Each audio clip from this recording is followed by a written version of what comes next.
حضرت مولانا شیخ ادریس صاحب د خلینو جاری شوی دغه پیغام چې د ساولډیر په سیمه باندې کومه ناوړه پیښه مخې ته راغلې وه په هغې کې دغه کس چې کومه دی دغه کار ښه کړی نعوذ بالله. قدرمنو دغه ویس چې کوم لیک شوی دی او په دغه ټوله معاشره کې د شیخ ادریس صاحب په شانتې د شیخ ادریس صاحب د ویس په شکل کې دغه لیک شوی کوم ویس چې دی ډېر پښتانه چې کومه دی ګډوډ کړل او ډېر خلک چې کوم دی نو شیخ ادریس صاحب ته غوسه هم دي او خپه هم دي. نو قدرمنو نن برته زه د شیخ ادریس صاحب د دغه ویس ټول حقیقت هم وایم او شیخ ادریس صاحب چې دویم کوم ویس جاری کړی دی او کومه سپیناوی کړی دی دغه ویس په باره کې هغه به هم زه تاسو سره شریکوم. نو قدرمنو ویډیو به در سره اخرې پورې ګورئ، ویډیو به سره شیر کوئ. قدرمنو په کومه مردان ساولډیر سیمه کې چې کومه ناوړه پیښه مخې ته راغلې وه چې د نبي اسلام په شان کې کومه ګستاخي دغه کس کړې وه هغه ته چې کومه دی دغه صله میلاو شوله. قدرمنو په هغه کې یو کس را پاسېدلی دی او د شیخ ادریس صاحب په شانتې او د هغه سره بالکل سیم ټو سیم یو ویس جاری کړی دی چې په هغې کې هغه بدرنګ دا ویلي دي حضرت مولانا شیخ ادریس صاحب دغه فتوه جاری کړله چې دغه کم په ساولډیر سیمه کې دغه نبي اسلام په شان کې چې ګستاخي کړې وه دغه کس ډېر ښه کار کړی دی او تفصیلي دغه کلیپ در سره شریکوم هغه به هم را سره واورئ. خو د هغې سره سره چې کومه دی شیخ ادریس صاحب په خپله باندې یو څو خبرې کړي دي دغه کلیپ چې کومه دی ضرور هم دی او دغه به ټولو پښتنو ته پته ولګي چې آیا دا کار شیخ ادریس صاحب نه شوی دی، دا کار چې کومه دی دغه جاری شوی ویس چې کومه دی دا شیخ ادریس صاحب کړی دی او که نه دی. قدرمنو دغه کلیپ واورئ بیا داسې یو څو خبرې کوم. السلام علیکم ورحمة الله وبرکاته. د اهل سنت والجماعت عقیده دا ده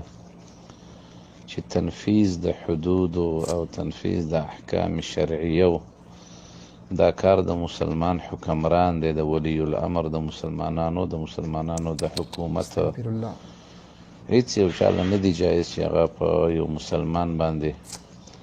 د هغه د بعضو اقوالو چې هغه یا د جذبې په حالت کې کړي یا داسې یو موقع چې په هغې کې د ژبه غلطه شوي او سړی عموما مسلمان سړی یقیني مسلمانی نو چې دا د اهل سنت والجماعت عقیده ده چې د یو السلام علیکم ورحمت الله وبرکاتہ. ټول اهل اسلام ته دا یو میسج دی زما د طرف نه. زما نوم دی مولانا محمد ادریس 400 تورنګ دی. شیخ ادریس صاحب باندې راخ مشهور یم. اوس راته د ساولډیر نه مولانا عرفان الله صاحب ټلیفون وکړو چې ستا د ساولډیر د واقع متعلق یو دغه چلیږي یو پوسټ چا ورکړی دی او چلیږي نو زه دا تاسو ته وایم چې دا زما اواز هم نه دی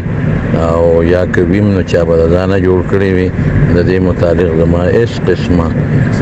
په دې باندې څه دغه نه دی کړی پوسټ نه دی کړی دا چا له ځانه دروغ جوړ کړي دي او ما دا خلک منې کړي دي چې ظالمانو داسې مه کوئ. نو د دې ساولډیر د دې مسلې متعلق زما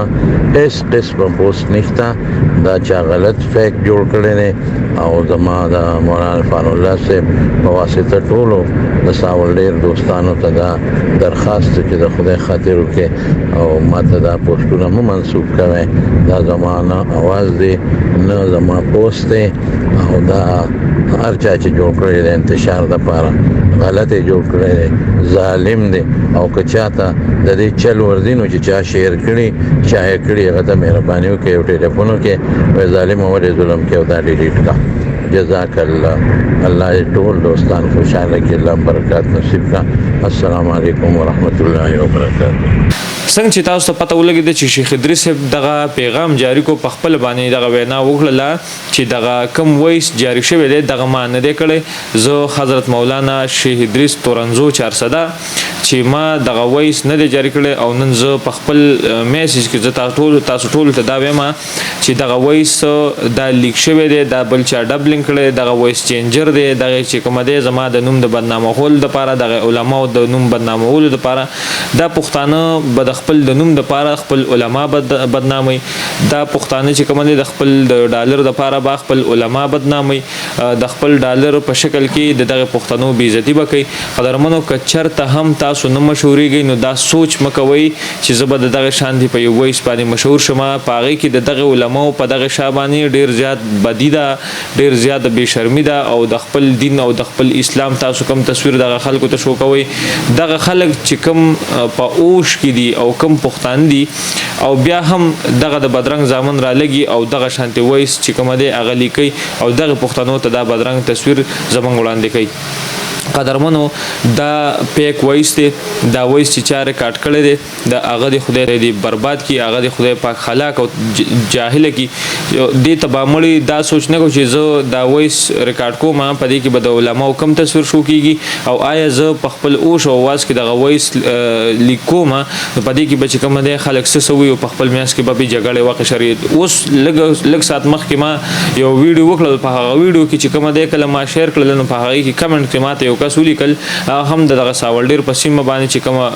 پیښه راغلی و نو د هغې په باره کې دغه ویډیو چې کومه ده دغه پوره ما کړې وه نو په هغې کې ماته کمنټ کې یو کس ویل چې ته د احادیثو نه خبرې او که نه خبر لکه مطلب د هغه د خبرې ده و چې لکه مطلب ته په دې سړي باندې ګوته اوچتې او د دې سړي د پی ټي آی یا د دې سړي د ګوتې د اوچتولو نه بغیر چې کومه ته لاړ شو ته علماو د خبرې واورو د احادیثو نه